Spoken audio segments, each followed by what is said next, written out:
Hey there, and welcome to another episode of the Melanated Midlife Podcast. What would you do if you suddenly found yourself being laid off after working for the same company for several decades? Would starting a business be one of those ideas?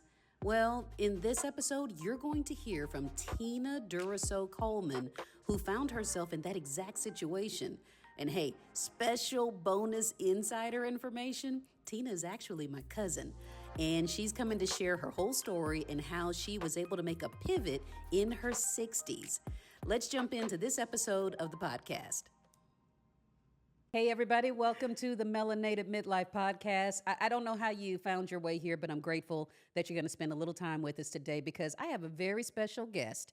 And, you know, in Black folks community, we sometimes say this is my cousin and we mean my play cousin. But no, this is my real cousin. The real deal. My real blood cousin. So Tina Durisseau Coleman is joining us in the guest chair today. And she's going to talk to us about, I'll say that you've reached the mountaintop of where we're trying to all go, and that is retirement. Right. You know, we all start off working, making all the money, but what we really want to do is retire. Mm-hmm. We do. We do. And so you've reached that pinnacle, and you've made the ultimate pivot into entrepreneurship. Mm-hmm. And so we're going to talk about that today. Okay. So first of all, welcome. Thank you for being here. Thank you for having me. Of course. I mean, like we I'm had excited. to do this. I'm excited. And we've got a lot to talk about because, I mean, number one, I have to make sure that I ask questions because I know the story. But the people that are watching this, they're meeting you for the very first time. So give them a little bit of background about who you are and what you're talking about today. Yeah. So I just recently took an early retirement. I had an opportunity to do that. And I worked for a company. It was 32 years of my life. That's a whole lifetime. And, exactly.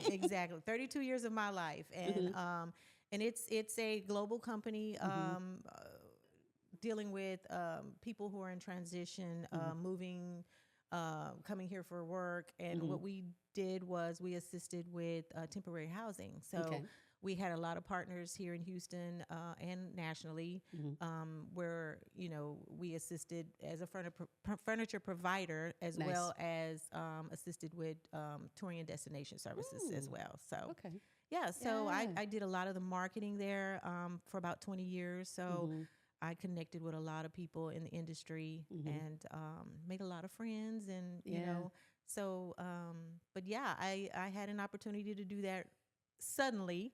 And which I have already kind of, you know, on my plan B, kind of did something that I'm trying to start something that I thought would last me for the future. And I just kind of went full speed on it. So, wow. But yeah, it's been exciting. It hasn't been easy because, you know, your mind is still in work mode as far as, you know, those 32 years. And so, you know, I've just been kind of, you know, just taking a slow pace at trying to get things, you know, off the ground and connecting and meeting people. And so it's been some work. It's a full-time job undoing that mindset. And I want to come back to that because I am certain that you have a lot of lessons that the rest of us are still learning. So I'm going to put a pin in that, but I do want to ask you a question. And it's something that I ask everybody that comes onto the podcast is I want you to tell me, what does midlife mean to you? When you hear that word, what is midlife for you? So midlife for me is when I am pivoting from work mode to trying to get to that point in my life where you think it's your golden years, but, you know, so I just want to be able to enjoy and do things that I want to do. I am by trade an artist. I paint. I can pretty much, you know, I work my fingers. So that's what gave me this idea of this new business is, you know, being able to leave something with people that's kind of lasting.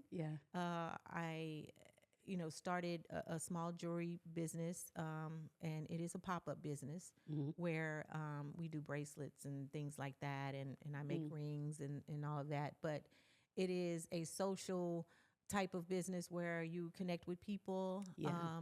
Homes, parties, events, things like that, where you can leave these everlasting memories. Yeah. It's very dainty, small bracelets, and there are charms that you can select from, can kind of connect with memories. So mothers and daughters, baby showers, all those type of events. But it is something that you can still have conversation with people, Yeah. still build your relationships, and just continue that on and bless people. It's I think that's where I need to be. That's what type of business that I want to be in right now as a midlife mother, wife. So, but yeah, it means that I'm going to the next journey in my life, and so I am excited about it, and I'll share with you later. I got so many questions. I'm gonna leave an everlasting memory for you. Okay, so 32 years in this space, and you've now, like the theme of this whole show is those pivots, Right. Yeah. So there's a lot that changes, but I'm very curious. You said that this was a sudden It was. change. So any insights about what that was, what it felt like, were you okay with it? And Yeah, so absolutely. As we know now, companies are consolidating. Everybody's going virtual. This the company I worked for wasn't that way for a long time. After COVID, of course, just like everybody else, it changed. yeah. And you can see departments, like I said, consolidating. You can see people making transitions, and they've worked and gotten to a point where I think that, they want to go all virtual. So I kind of got, wind of that and met with my supervisor, and, was going to take I was offered a different position, which, I felt like I worked all these 32 years, and I needed, I didn't see any growth at that point. And I just felt like I needed to make a change. I was offered a severance. I took it, and I felt like at that time I'm making that quick decision that would give me time enough to get my business off the ground. Yeah. And so that was my plan B that I had, always, I've raised my kids to always be in plan B. I like that. And that way you, when you pivot, you won't feel so afraid and feel like you're going to be stuck where you are, and, not making a decision to make a move, and, and be complacent in what was going on. And just, I didn't want to be tied into that. So I wanted to, take that chance and, build my own business and, try to see what I could do with that. I'm at an age where, I've kind of prepared myself where, I paid off my home, cars are paid off. I don't. That is the flex, by the way. Absolutely. That is the flex, having all those things paid off. I don't think we have enough moments where we celebrate that. We don't, yeah. And you just set yourself up, if you're gonna down the road make some kind of plan. Yeah. My other two daughters are grown, grandkids, they all are set with their jobs. One is she's a pet owner, a pet grooming company, a boarding company owner. Yeah. Then, I got one that's, graduating in May. So with no debt. So she has no debt. I mean, all of that was paid for. So, now I can spend more time with my kids, try to tie them into the business if, if that's going to work, and use their knowledge as well too. So, and, so I think it was a right decision. It was a quick decision. Yeah. I'm not of age for full retirement, but I'm, give me another year and I'll be there to do all that paperwork part of it. I mean, you had a lot of lessons just in that, because I mean, number one, you had this moment. I mean, you were at a crossroads, and you, like you said, you had something already in the back of your head that was ready to launch. Yeah. And I think that's where so many of us take, and I'll put myself in that category. We follow the path. we do what we're told. You know, as women, we balance a lot of different Oh, things, and when it comes to us, our career and everything, it's the thing, and you don't think of what happens if that thing ends. exactly. But you had a plan, and maybe you just always had an idea of let me be prepared for something, not necessarily knowing what that Absolutely. was. Yes. And that is Ooh, so true. Yeah, yeah. I could remember, and I think a lot of that stems from just, you know, looking at family members. Hmm. We have a lot of women in our family, and they've all, raised kids. Hmm. Some with husbands, some without, Right. and just to see, and my grandmother was one. Always, Mm. she always, um, she never worked really. I mean, Hmm. probably early on in her life, Yeah, but she didn't drive. that's right. And if you can remember, Yeah, I remember when she learned. yeah, when she learned how to drive and what caused that, Yeah. she had a husband that left her and, Hmm. late in age, Hmm. and she didn't know how to drive and she wasn't working. And what did she do? Yeah, She learned how to drive. she had to. And she figured out a way to make her some money. It was a way to regain her independence. Exactly. And I mean, whether it was a car, whether it was a job, Uh-huh. anything where you are able to make decisions Yeah. in your own Right. agency. Mhm. That's a thing that I don't think we honor enough. I mean, you talked about being debt free, which my God, I'm sorry, that is something that if we talk more openly and more honestly, just as a people about the money situations and the things that we do to go into debt, Yeah. very rarely, well, no, I'm making a generalization, but I'll say that I know that a lot of decisions are made to keep an appearance of things being okay. Mhm. You know, how many times do we go into debt out of necessity? Sometimes it's because, oh, we think we owe this, or we think we should have this, Right. and it's just like, okay, when you get to that point and you can say, my house is paid off, Mhm. my kids don't go out into the adult world with college debt and everything, you Yeah. sleep pretty good at You night. do, you do. You still have that reservation though, Mm-hmm. because there are a lot of things that you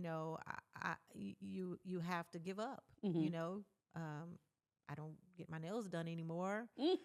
I've cut my hair short, and so Yeah, I yeah. don't have much maintenance on that. Mm-hmm. And I'm fortunate enough to have my sister-in-law, a Mm-hmm. beautician, so Mm-hmm. she helps me out a lot. That okay, So I want to take a moment because I've always said this, like I said, this is my big cousin, and I've always said that whatever age, wherever you were at the moment, you've always made it look good. So I mean, oh, you can I say the appreciate thing like, that. oh, I had to cut my hair short. I'm like, shit, it look good, So Hey, you got to do what you got to do. yeah, I mean, this, like I said, giving you your flowers. Oh, You've I always been appreciate that. fabulous. Thank you Yeah. so much. Yeah. But like right now, so you've left that corporate space. I mean, any hmm regrets about that You ending? know, I think about this every day. Mm-hmm. I have not. I miss the people that I work with, closely. Mm-hmm. As a matter of fact, I'm having dinner with them in in a few days. They want to all get together and just kind of know what's going on. Yeah. But yeah, I don't regret leaving because I know I'm replaceable. You know, they can replace me.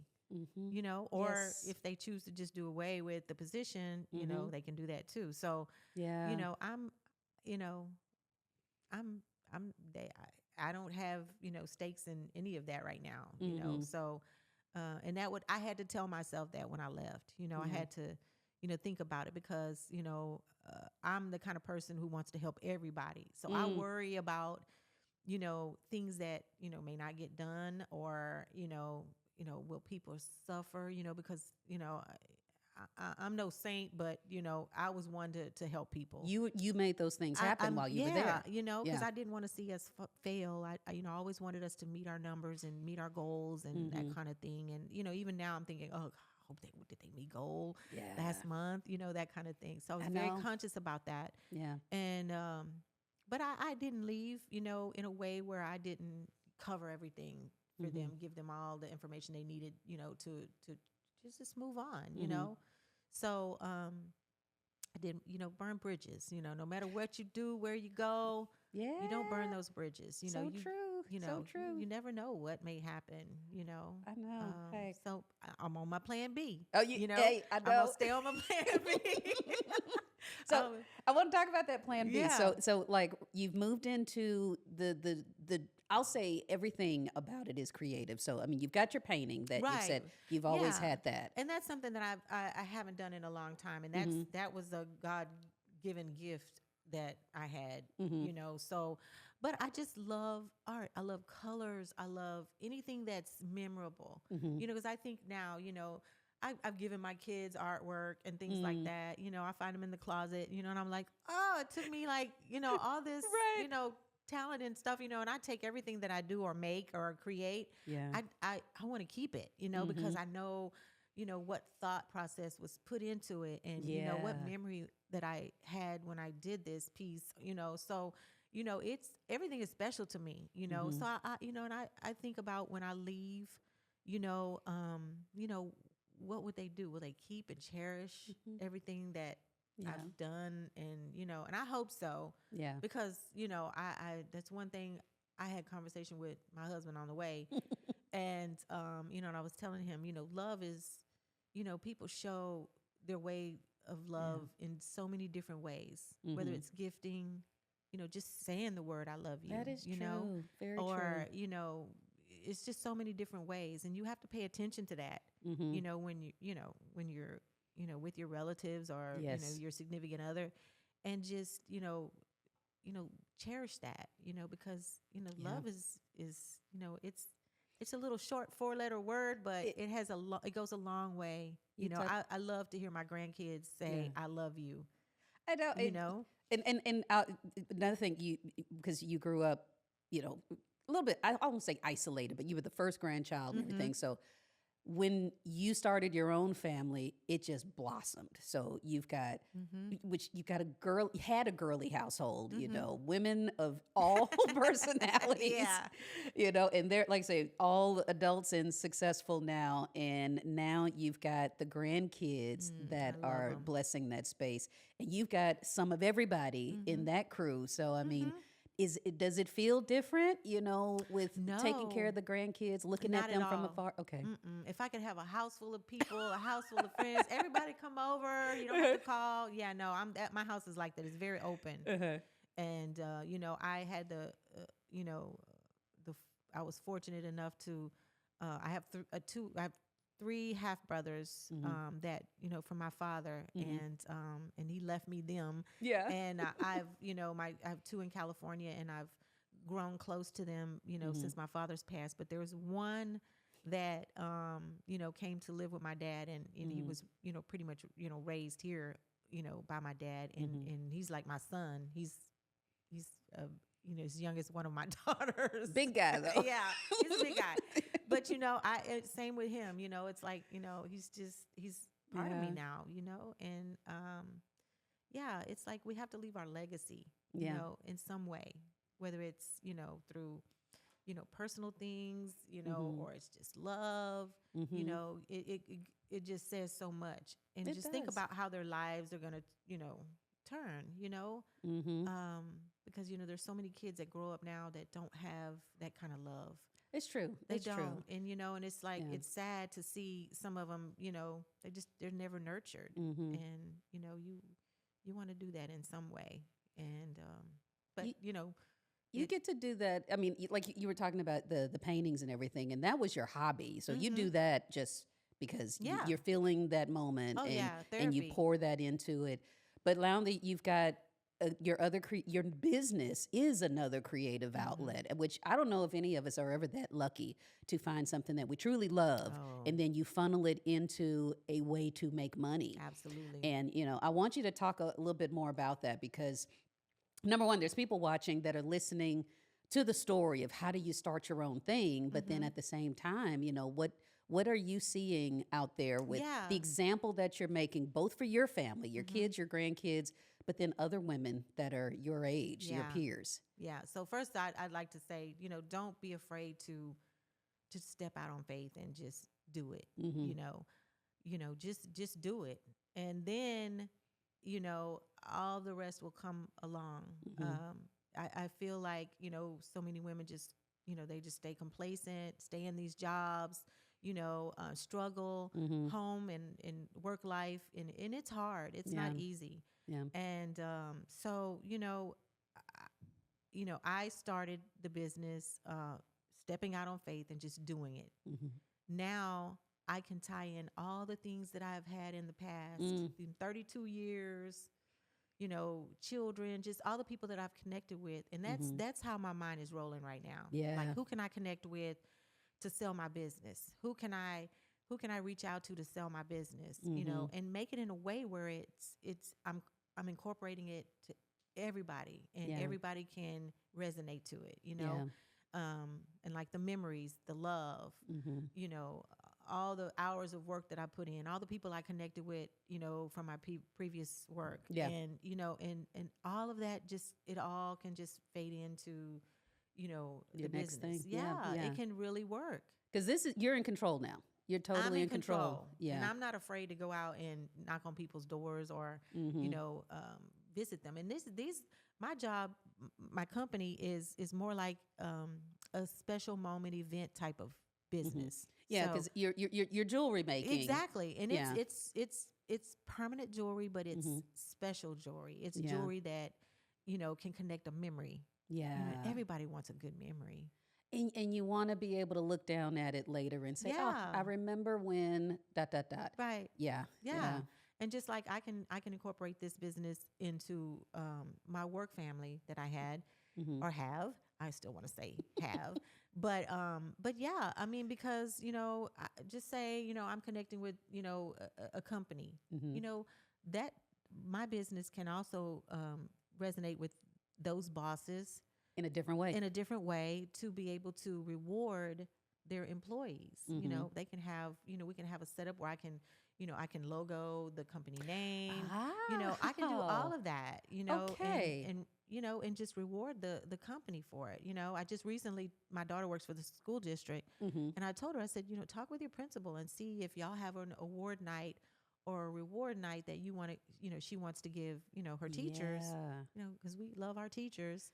And, and so, I said, this will be a really good thing. What's your school logo? What's the logo of the school? She said a bear. And, so I said, we can do something like that, or a personal thing, Yeah. So this is kind of where I want to take the business. So I'll just, I'm taking it little steps at a time. I'm seeing some really good results right now. And I just think it'll, I'm with my creativeness. I started making my rings, and I know. And I want everybody to pause and take a moment to just, take all this in, because these are your custom pieces that you're wearing right now. This is everything that and I just, so, See? That's you're a walking billboard. So, we get to see. I use my jewelry samples all the time. So love that. Yeah. And these are the intricate bracelets, that are done. I've got one that connects me and my granddaughter, because I have a new grandbaby and she's a year old, but our birthdays are on the same day. That's right. So I did a bracelet with our birthstone, and so every day when I look at this, I'm looking at her. I'm cherishing that moment that we had. My father passed away last 2 years ago, and he was a rider, he was a biker, and and he was a minister. And so, I have one here that I can look at every day and just keep him in memory and mind. And, this is the kind of stuff that that's the story. That's the story. That makes a lot of sense. And it's something women like to feel pretty. I am trying to incorporate some men things too. So stay tuned. I know. We always have to had a caveat for them. But it's like, hey, this is a chick show. Yeah, absolutely. Yeah. I love that. But that kind of gives you an idea of, stepping out, just do it, even if you wanted to make it your plan B, you keep working at your company, your job, and continue to do what you do. Yeah. But, think of something you can do on the weekends, give a little bit of time up and set yourself up for the future, that after that midlife, once you make that pivot, Big time. I mean, because like you said, with your job, there was no warning. There was nobody that said, "Hey, this is what's going to happen." Exactly. You started reading the room. You started seeing, okay, things are shifting, Mm-hmm. and anybody that is paying attention, you kind of can look back and say, "I saw the signs, but I assumed it wasn't going to happen to me, or I assumed we would get past it or whatever." But you were able to just say, "Okay, this is happening. I need to be ready to launch whatever my thing is." Absolutely. So that's a good lesson for all of us to learn. But the other part that I'm curious about, going into business, there's always the unknowns. Mm-hmm. So people are going to see this, women in particular, and they're going to be like, I've got this bill, I've got that bill or whatever. Do you let that go? Does it fade at all at some point, the fear about money? Yeah, I mean, it does. I think about the money all the time, but like I said, you have to prepare yourself to, along the way, go home after today, go home and just start preparing yourself, whether it be pay the bills off, pay one bill off. Pay one bill off. Thing. Hopefully you've gotten into a 401k or something like that. You're kind of setting yourself up for some retirement. If not, get into a plan. Do it. I'm a little bit older in age, and so you just have to, one little baby step at a time. Preparing yourself will go a long way when time comes. Ooh, okay, Yeah. so that we need to hear those things, because nothing is just going to happen by luck. Exactly. It has to be a plan. But Yeah. I'm sure there's a lot of, what keeps you going, in this time? What motivates you to keep pushing in this season? What motivates me is to be able to spend quality time with my family. That motivates me, because I can say, I'm going to shut this day down and just, that's going to be my day I'm going to spend with my family. Where before I couldn't do that. I had to go in 8 to 5 or, put in those, 8 to 10 hours a day. And, and you still get home. You're still, got to get yourself off of work. Once I got home, it took me, 3 to 4 hours just to wind down from work. Yes. Yeah. And then I'm still thinking, okay, tomorrow I got to prepare myself for tomorrow. I've got this meeting. I've got, this to do. And, now and I'll be honest, I'm one of those kind of people. I got to stay busy. I'll be honest. Sometimes I'm like, I'm depressed. I need to get, and so, I'll get up, I'll put on some clothes. I can go out and market, stop in at, people that I visited in my previous company. I'm still welcome. So I can still go in and still, pitch my business. Yeah. And, it's made it really easy for me. You just stay connected with, your colleagues, the people that you've worked with, That's a good point to make, because stay connected. I think we've talked to a lot of people that are doing their own thing now, and sometimes, believe it or not, that is the part that has the most fear for them. Getting out, pitching themselves. Here's who I am. This is the service or whatever that I provide. They can have a fabulous thing going, and just going and saying that to people. The hello, I am, or this is what I do, is what stops them. Yeah. And that is where you have actually pulled in talents from the corporate space, where you had to do that. And now you're like, wait a second, I can still, pull these talents in for my own benefit. Yeah.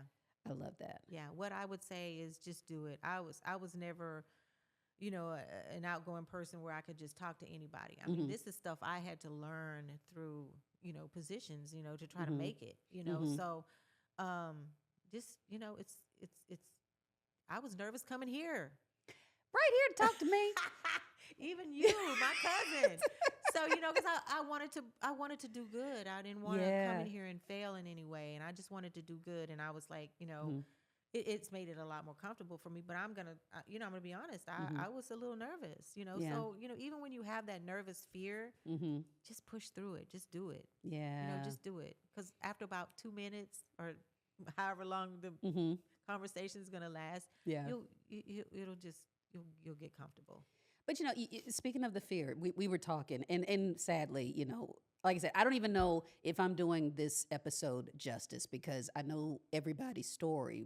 We're family, Right. and so I want to make sure that the audience hears all the lessons, all the wisdom, and things that you've said, seen, done, or whatever, and overcome. And one thing that we talked about when we first sat down, just truly running our mouths, and you said, well, at this age, I've done all the things, I've fallen and gotten up, several times, and to be able to share that with folks that might still be, still hiding behind layers.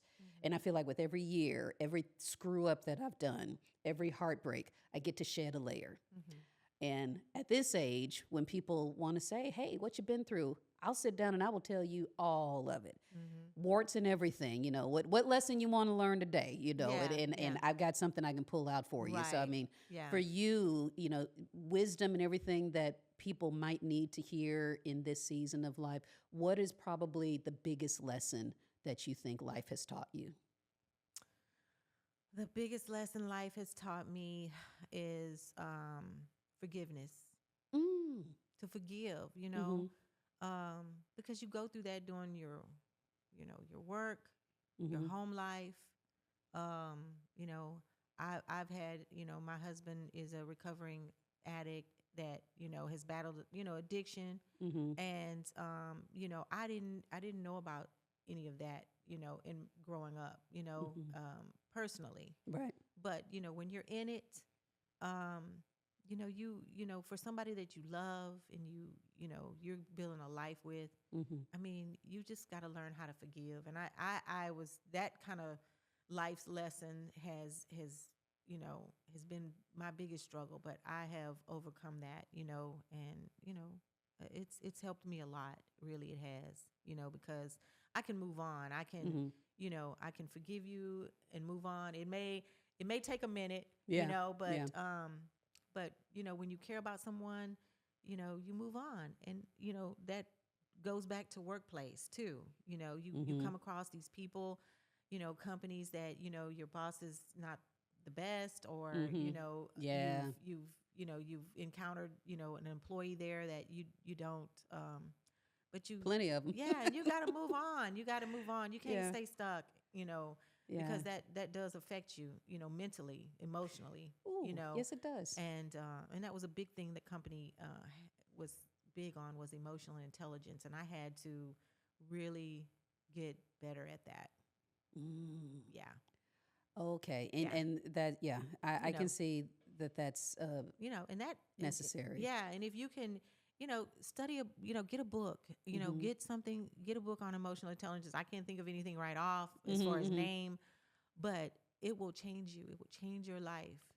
It will. It'll help you at work. It'll help you at home. Yeah. In your personal life, business life, it will help you. It helps you. And the tiny bit that I do know is that it helps you understand their perspective.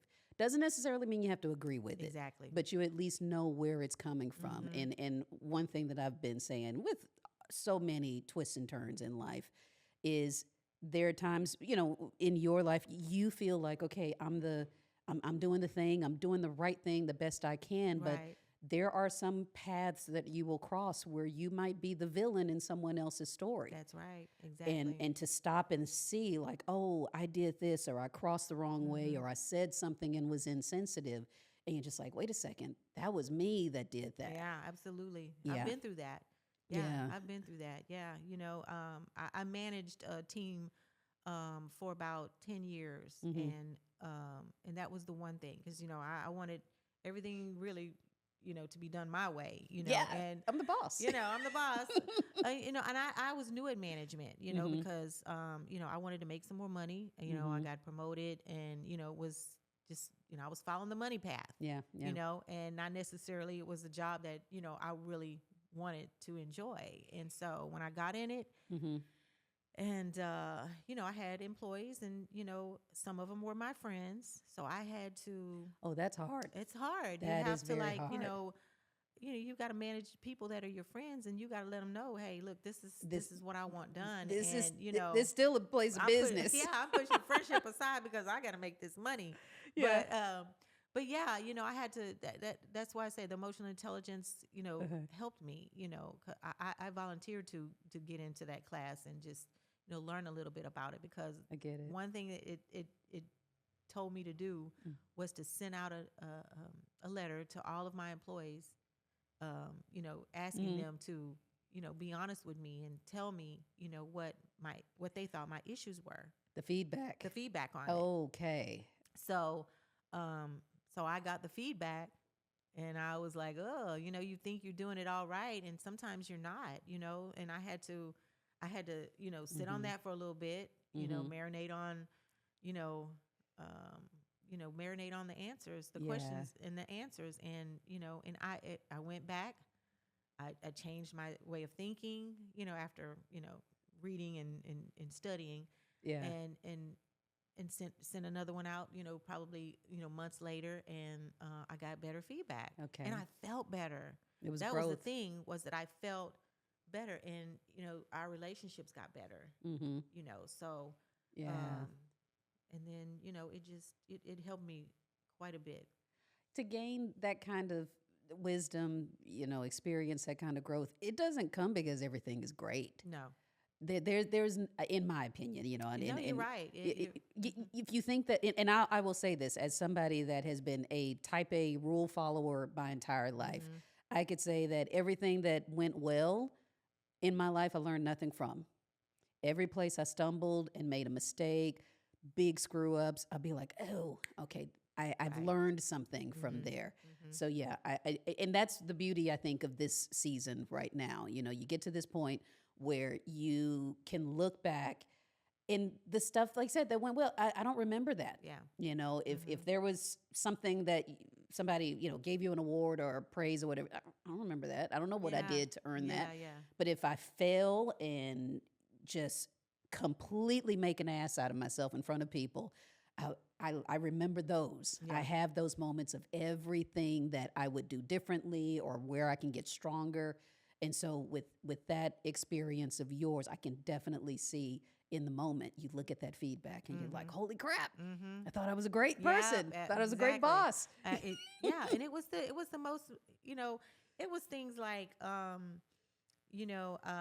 don't listen to them. They felt like I didn't listen, and, I thought I did, but, I was back to business, and sometimes you have to be a little emotional. You got to kind of uncover those emotional feelings a little bit with people you work with. You got to know a little bit about them, in order to be able to, know where because everybody's different, Can you imagine managing more than 4 people is, you've got 4 different personalities, all of them have, things going on in their life. They bring their home life to work.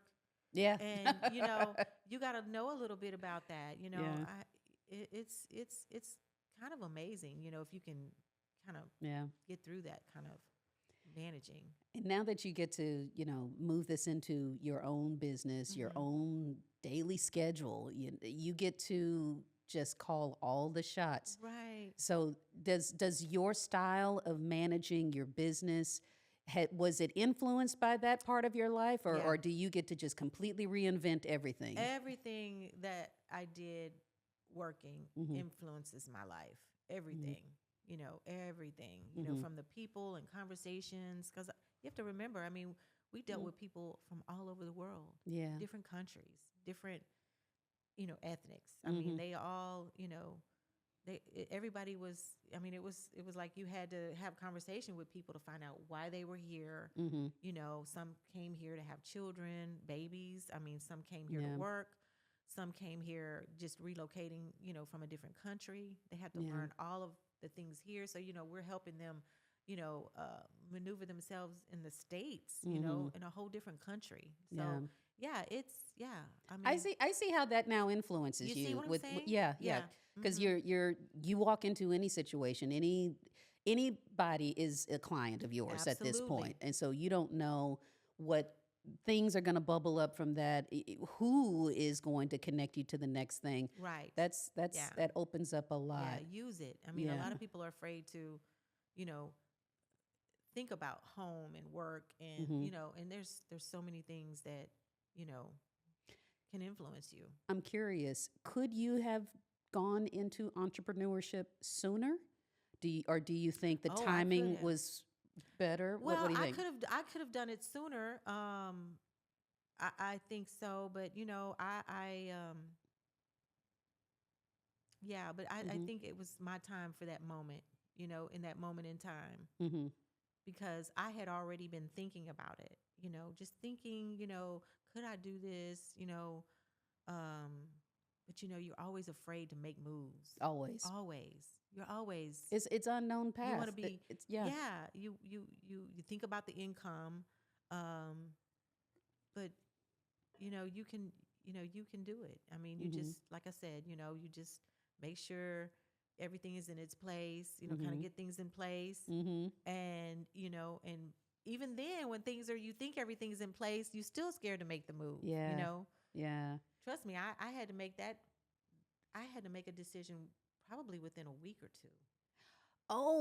This okay. It was quick. So you were on pivot mode, just ready to flip the switch.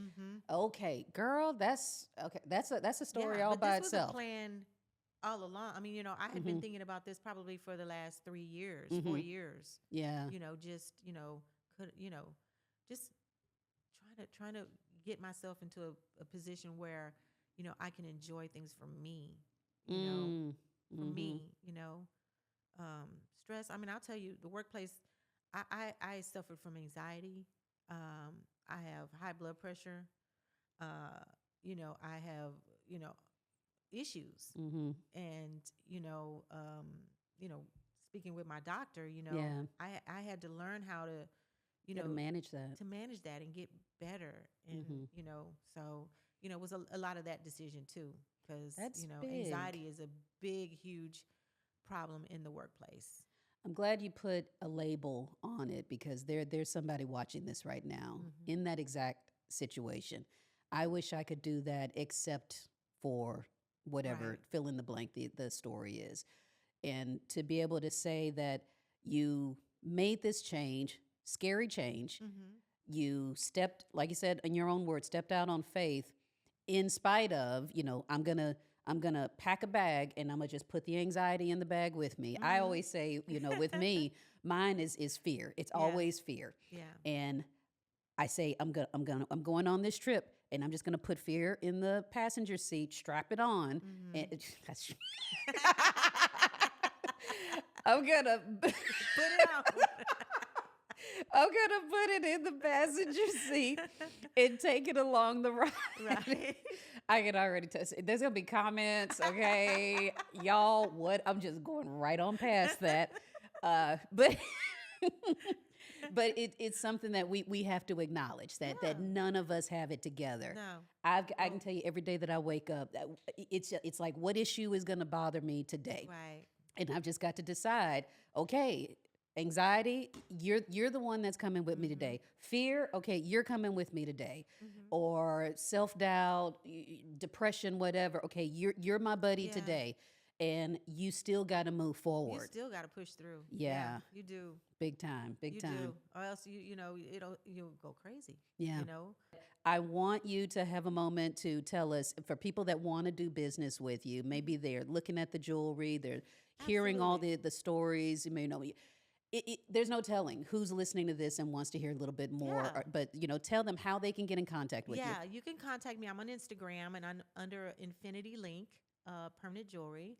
And my name is Tina. I think I'm under Deshay. So Tina Deshay, I'll use my middle name. But fancy. Yeah, contact me. Just make a comment, and I will reach out to you, and or I can reach you through Akila. If you have a special event coming up, a birthday party, a wedding, baby showers, I do them all. If you have any businesses that you want to reward your employees with, you need special logos and charms and things like that. reach out to me. I can get it done for you. Yeah. And it'll make it a special, memorable event for you. Yeah, I love that. I love it, love it, love it. So I am going to link everything in the show notes. So that's going to be your contact information. They can, even message me if they have to. I will put that in the show notes so you can get in contact with her and book her for your next event, or maybe they just might want to know about business in general, because we've got a lot of folks looking for inspiration that watch this. Wonderful. Yeah. Yes, Okay. I'd be happy Thank to you, help. Tina Durisseau, for Thank coming. you. I love you, cousin. Love you too. I'm glad you made time for this. Thank you. All right. I'm so happy to be here. Hey. All right, everybody. Thank you again for coming for another episode of the Melanated Midlife Podcast. If you have any questions, any comments, please make sure that you add that information below. We will make sure to respond to every single question, comment, any response that goes out there. And if anything else, let us know what you think of the episode. Don't forget to like and subscribe and share this with someone who needs the inspiration.